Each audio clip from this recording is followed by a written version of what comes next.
pelaksanaan Olimpiade Olahraga Nasional 2019 di Banda Aceh segera dilaksanakan.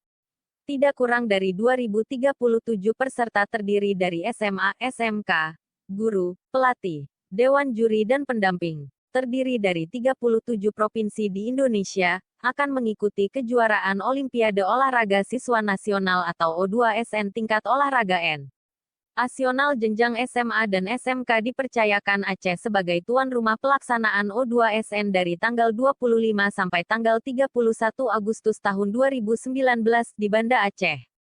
2037 merupakan peserta, belum termasuk tim pendukung, kepala dinas pendidikan masing-masing provinsi, dan juga orang tua peserta, yang akan hadir langsung pada acara tersebut. Menurut Dr. Randus Haji Bahtiar Hasan MPD, Ketua Pelaksana O2SN Aceh 2019 di Banda Aceh mengatakan, pelaksanaan Olimpiade Olahraga Nasional sudah siap dilaksanakan. Semua divisi pelaksana sudah ready, dan tidak ada kendala apapun. Sementara Hamdani SPD mengatakan, kesiapan segala lini sudah oke. Kita berharap tidak ada kendala apapun hingga pelaksanaan O2SN Aceh 2019 usai.